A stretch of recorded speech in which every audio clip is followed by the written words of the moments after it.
And of course, joining us now, Rockets SI reporter Lashard Binkley. Lashard, good morning to you. He brings the scoops. Hey, Lashard, we got some rumors out there.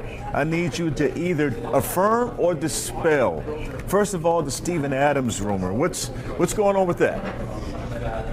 Well, for the Rockets, he is a priority to bring back. They love what he brought to the team last season, but now with the way he did play last season in the playoffs, there's a lot of teams that want to bring him in now, so they have a lot more competition than they did when they traded for him. So it's really looking like the Rockets would love to bring him back, but they do have a backup plan. Brook Lopez is a name to keep in mind just in case.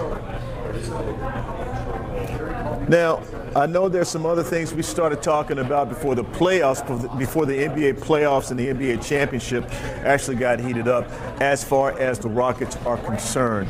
Are you hearing any trade rumors, anything going on with certain people in the organization?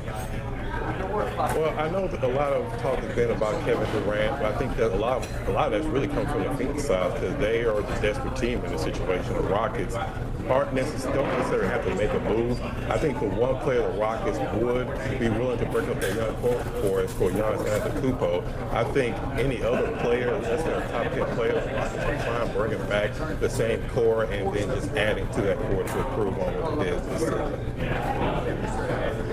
They're going to hold on to Jalen Green?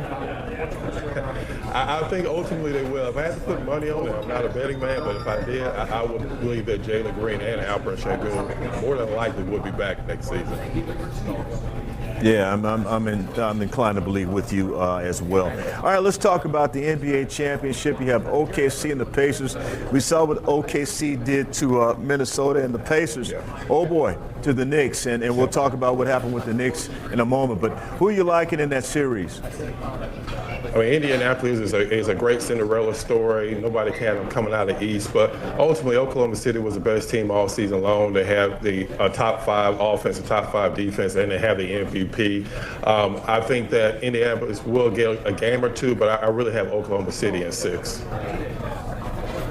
Yeah, I'm with you. It could be in 5, but I think I do believe the Pacers are a little bit better than in 5. I'm more inclined to believe in 6, or maybe even in 7. I'd love to see a 7-game series NBA championship because I'm just not ready for the NBA to end yet. All right, well, let's talk about the Knicks and Tom Thibodeau. What happened there, man? Why did you fire Tom Thibodeau?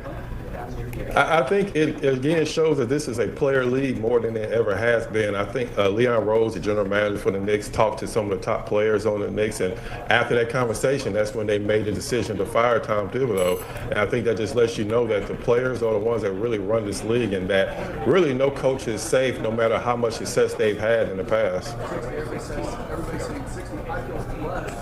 I'm inclined to believe that the league is changing, though, Lashard. Yeah. I think it's becoming more of a top-down league, if you will. They're listening to the players. We got about 20 seconds. They're listening to the players. They're just not firing these coaches so readily anymore, though. Tom Thibodeau was an exception.